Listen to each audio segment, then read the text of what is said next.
नहीं चलेगी, पुलिसकर्मी नहीं चलेगी, लाठी गोली की सरकार नहीं चलेगी, नहीं चलेगी, लाठी गोली की सरकार नहीं चलेगी, नहीं चलेगी। अस्सलाम वालेकुम नाज़रीन, स्टेट व्यूज़ में खुश आमदीद। मैं हूं आपका मेज़बान अब्दुल हसीब। इस वक्त मैं मौजूद हूं इस्लामाबाद नेशनल प्रेस क्लब में और मेरे पीछे तलबा की एक तादाद मौजूद है जो एहतजाज कर रहे हैं उसामा सत्ती कत्ल केस और इसके अलावा जिस तरह से मुज़फ़्फ़राबाद में और मच में जिस तरह से दहशतगर्दी के वाक़यात पेश आए, पुलिस ने मुज़फ़्फ़राबाद में उसदा को मारा और यहाँ पर इस्लामाबाद में उसामा सत्ती को कत्ल किया गया, उस हवाले से ये लोग यहाँ पर एहतजाज कर रहे हैं कि आखिर कब तक रियासत की जानिब से इस तरह तशद्दुद किया जाएगा। हम इनसे ये जानेंगे कि इनके क्या मुतालबात हैं और किन मुतालबात को लेकर ये यहाँ पर इकट्ठे हैं और ये क्या हुकूमत से चाहते हैं। हम इनसे सवालात करेंगे और इनके मुतालबात आपके सामने पेश करें। जी भाईजान, आप सबसे पहले तो मैं शुक्रगुजार हूँ कि आपकी मीडिया टीम ने यहाँ मेरे जो करना है बहुत शुक्रिया कवरेज दिया।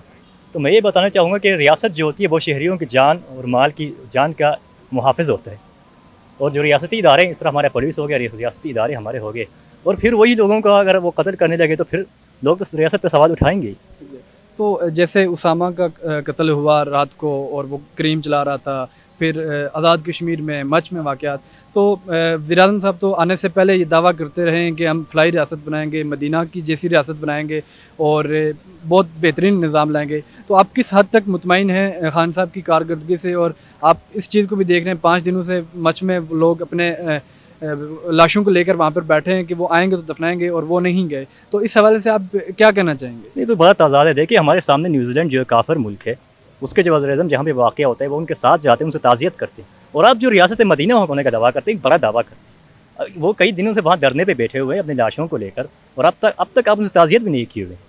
तो आप खान साहब को क्या पैगाम देना चाहेंगे? क्योंकि उन्होंने बड़े दावे किए थे जब वो आए थे, लेकिन अवाम मायूस नज़र आती है, तलबा और जितने भी लोग हैं मायूस नज़र आते हैं, तो आप क्या पैगाम देना चाहेंगे? देखिए मेरे तो इमरान खान साहब से, वज़ीर-ए-आज़म, तमाम हमारे इदारों से मेरी ये गुजारिश है कि आप इस मुल्क को अगर एनआरकी से बचाना चाहते हैं तो लोगों के जिस तरह से देखें आज ये अगर तलबा सवाल है, कल पूरी आवाम भी सवाल उठा सकता है, तो इसलिए ये मज़ीद हालात बिगड़ जाएंगे। तो मेरी रियासत से ये मुतालबा है कि लोगों को इंसाफ दिया जाए, क्योंकि जैसे कहा गया कि justice delayed is justice denied.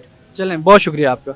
आपका नाम क्या है? मेरा नाम संगर खान है और मेरा ताल्लुक़ प्रोग्रेसिव यूथ अलाइंस से है, जो पूरे पाकिस्तान में नौजवानों की एक तंजीम है और नौजवानों के हुकूक़ के लिए काम करती है। तो आप यहाँ पर इकट्ठे हैं, हमने आपकी स्पीच भी सुनी, तो क्या मुतालबात हैं जो हालिया दहशतगर्दी है और जो वाक़यात बढ़ रहे हैं, पुलिस जिस तरह से शहरियों पर तशद्दुद कर रही है और कत्लेआम हो रहा है, इस हवाले से आप क्या कहना चाहेंगे? दोस्त, जैसा कि आपने बात की कि यहाँ पे दहशतगर्दी के वाक़यात बढ़ रहे हैं, लेकिन दहशतगर्दी के वाक़यात में हमें समझना पड़ेगा कि इन वाक़यात में दहशतगर्द कौन है।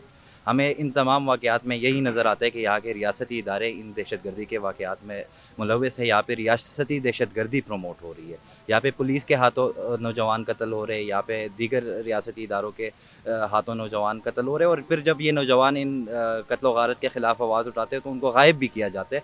और इसके हवाले से जो हमारा एक तो जो यहाँ के हुकूमत से मुतालबा है वो तो यही है कि इसके हवाले से साफ़ शफाफ इंक्वायरियाँ कराए। यहाँ पे एक जो यहाँ के रियासती इदारों से हमारी इंक्वायरी वगैरह के मुतालबात है वो अपनी जगह, लेकिन हमें ये चीज़ समझनी पड़ेगी कि आया माजी में ये इंक्वायरियाँ या ये कमीशन इनका कोई हल निकले। जैसे मैंने तकरीर में भी बात की कि यहाँ पे साहिवाल के कत्ल के वाक़यात हमें नज़र आए, पुलिस के हाथों एक ख़ानदान के 3-4 अफराद को कत्ल किया गया, लेकिन उसके ऊपर भी इंक्वायरी बनी, लेकिन शक की बुनियाद पर उन तमाम एहलकारों को बरी किया गया। इसी तरह कराची में राव अनवार का वाक़या हुआ कि उसने नकीबुल्लाह महसूद को कत्ल किया और बाद में पता चला कि उसने 400 से ज़्यादा लोगों को मावराए अदालत कत्ल किया था। उसके ख़िलाफ़ भी इंक्वायरी भी बनी, उसके ख़िलाफ़ जो है केसेस भी चले, लेकिन क्या हुआ, आज भी वो आज़ाद घूम रहे। इसी तरह आप दीगर वाक़यात देखें, आप बलूचिस्तान में देख लें, गाड़ी ने एक सियासतदान के कज़न ने रोड पे स्पीड में गाड़ी चलाते हुए एक बंदे को गाड़ी के नीचे कुचल दिया गया था, वो बंदा आज आज़ाद घूम रहा है। ये असल मसला जो है ये तबकात का है, यहाँ के हुक्मरान तबके का और यहाँ के आम आवाम, यहाँ के मेहनत कशों के। मेरा नाम उसामा मुमताज़ है। तो आप यहाँ पर किस हवाले से आए हैं और आप क्या चाहते हैं कि किस तरह से इंसाफ फराहम किया जाए और इसका जो मुमकिन हल है वो क्या है? देखें, जो हम यहाँ पे आए हैं, हम इस वजह से आए हैं कि यहाँ पे जितने भी जो हालिया वाक़यात हुए हैं इस पाकिस्तान के अंदर हों या पाकिस्तानी मकबूजा कश्मीर के अंदर जो हालात हों, उनके अंदर हम ये चाहते हैं कि कोई मुस्तकिल हल फराहम किया जाए, कोई ऐसा हल कि जो पायदार हो, जो हमेशा के लिए हो, ताकि हर एक शहरी अपने आप को महफूज समझे। आप एक ज़िम्मेदार तालिब इल्म होने के नाते एक क्या हल देना चाहेंगे कि इसका क्या हल हो सकता है? देखें, हमारा सबसे पहला हल ये है कि एग्जाम्पल सेट की जाएँ। आज तक जो ऐसे जितने भी वाक़यात हुए हैं उनके जो मुजरमान हैं उनको सज़ा दी जाए, और जिस तरह कि हमने देखा कि सरफराज कत्ल केस जो कराची के अंदर हुआ, जो रेंजर्स एहलकारों ने किया, उसको अगर सदारती माफ़ी दी जाती है तो ये एक एग्जाम्पल सेट होती है कि जो भी इस तरह के एहलकार इस तरह के काम करेंगे उनके लिए कहीं ना कहीं कानून के अंदर गुंजाइश मौजूद है, और हम ये चाहते हैं कि ये गुंजाइशें ख़त्म की जाए।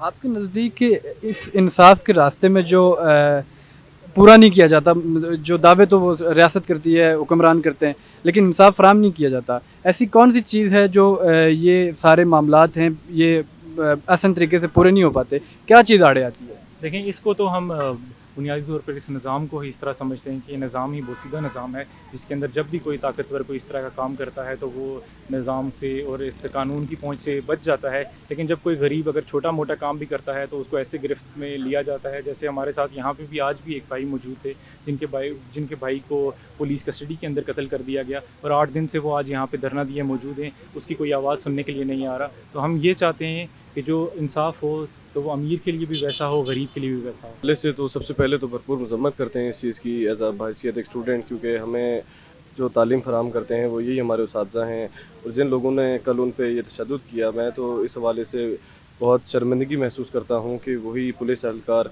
वही उनके अहदेदारान जो इन्हीं उसातिज़ा से पढ़ के इस मुकाम तक पहुँचे हैं, और उन्होंने अपने उसातिज़ा को ही जो रूहानी बाप की एक वो रखते हैं, तो उन्होंने उन पर इतना बड़ा तशद्दुद किया। तो सबसे पहले ये रियासत की एक नाअहली है, और उनकी नाअहली का मुँह बोलता सबूत है कि जब वो अपने मेरिट के फराहमी के लिए और इन चीज़ों के लिए जब वो एहतजाज की कॉल देते हैं, तब रियासत जो है वो उनको एतमाद में लेने के बजाय उल्टा उन पर डंडे की जो एक वार चलाते हैं और जो उन पर तशद्दुद करते हैं उसका रास्ता अपनाती है। तो ये बेसिकली जो एक रियासत है वो एक ज़िम्मेदारी का मुजाहरा करते हुए अपने लोगों को एतमाद में नहीं लेती, और वो उन पे जो है ना जो एहतजाज जो कर रहे होते हैं, पुरअमन एहतजाज कर रहे होते हैं, उन पे जो एक तशद्दुद का एक तरीक़ेकार अपनाती है। इसकी भरपूर मजम्मत भी करने की ज़रूरत है, और आने वाले वक्त में इनको इस तरह का लाहेमल बनाने की भी ज़रूरत है, ताकि अगर इस तरह के कोई एहतजाज हैं तो उनको बेहतर फोरम्स पे और बेहतर चीज़ों से उनको डील किया जाए। जी नाज़रीन, आपने लोगों के मुतालबात सुने, ये आला हुकाम से इंसाफ की अपील कर रहे हैं, ये अमन और सुकून के साथ ज़िंदगी गुजारना चाहते हैं, सर्वाइवल का इशू है, ये यहाँ पर एक अच्छी ज़िंदगी गुजारना चाहते हैं। हमें उम्मीद है कि हमारे वज़ीर-ए-आज़म और आला हुकाम जो हैं वो एक बेहतर निज़ाम लाएंगे जहाँ शहरी अमन के साथ ज़िंदगी गुजारेंगे। इसी के साथ अपने मेज़बान को इजाज़त दें। अल्लाह नेगहबान।